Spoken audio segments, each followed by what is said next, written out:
Right, let's do it. What's up everybody, it's Luke from Arching Woods.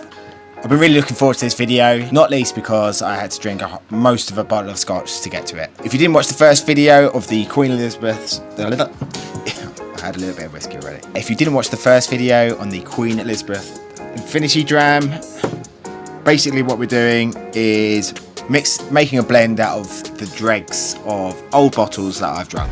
So in here at the moment was the first dregs of 2 whiskies, which was a Johnny Walker Black Label Simples single malt 12 year and one I forgot. Oh, and a Jura, a 10-year Jura, which pretty bland and basic, but I don't know if you watched the first one, you may notice I've actually drunk quite a fair bit of it because it's actually pretty nice. But that was very standard, very basic, no real complex flavours. So the bottle I've been drinking this week is this guy. So it's, I've not said this out loud before. Bunnahabhain. It's a Bunnahabhain. So yeah, this is an Islay single malt. It's still got the security tag on. So I was in Sainsbury's when I got this and the lady that was helping me got distracted and I just walked out with it like that. But I did pay for it. It's an Islay single malt scotch, which for me, when I've had this before, it's probably got the most unique flavour of any scotch I've tasted.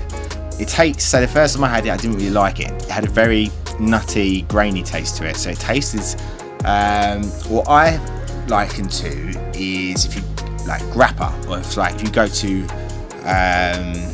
Croatia or somewhere like that, some old lady brings out a bottle of homemade hooch. Kind of like that. It's very grainy, very nutty, strong, powerful flavour. And then as you drink more of it, your palate gets used to it more and more, so it becomes a much nicer, more rounded and more complex flavour rather than like a punch in your face moonshine flavour. So by this time, so you can't really see, it's quite a dark bottle, so it's around about there, but it's got quite a deep indent. I'm kind of liking it. So it was, yeah, I think we've got enough in there for the Infinity Dram. And let's just have a taste. I poured some out before. Yeah, so much different to the first drink I had of it. My palate's so much more used to it. It's more mellow. It's got a like fruity, vanilla-y flavour to it as well. It's a great scotch. It's impossible to say if you're not Scottish, but yeah, definitely would recommend. But let's mix it to the dram. Right, it's a bit dusty. Okay.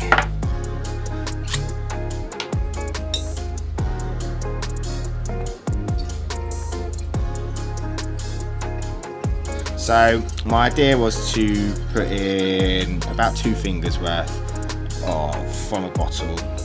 Amount says probably a little bit too much of this, but I had too much fun drinking the first entry to the Lizzie Dram.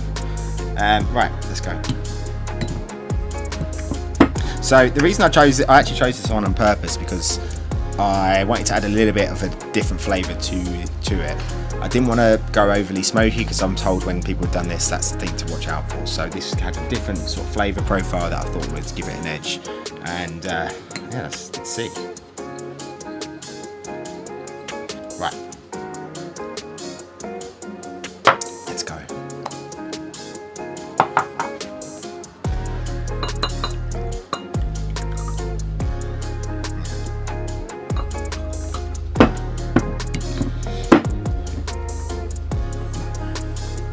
So it has been really hard not to just drink all of this during the week. It's like, just because I've kind of made it, I feel more like I want to drink it. And it's like my version of gardening or something. So I've been banging into it. So yeah, the thing I noticed before the first one, it had absolutely no nose. And this just has a slight bit more. So it's pretty, yeah, it's just a very tiny whiff of whiskey. Nothing hits you at all.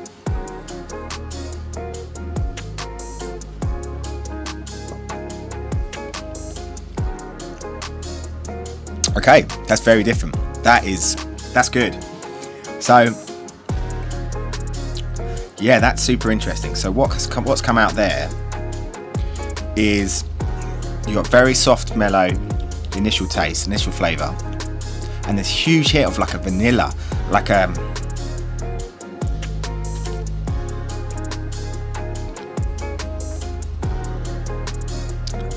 tastes nothing like this.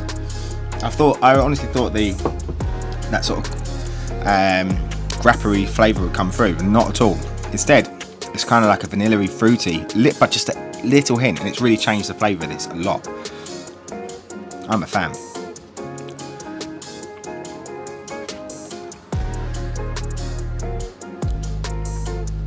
That's going to be hard not to drink a lot of. Okay.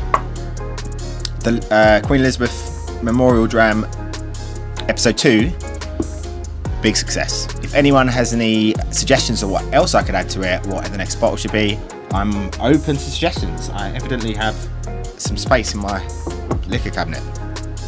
So yeah, I'm going to go source a new bottle soon, drink the most of it, and then we'll meet here next time. But yeah, any suggestions, let us know. Is anyone else doing this as well? It would be good to hear from you, or if you've done it before, any sort of hints and tips. And yeah, check out Archery Woods, pre-owned menswear, vintage watches, and whiskey content as well. So like and subscribe. Cheers.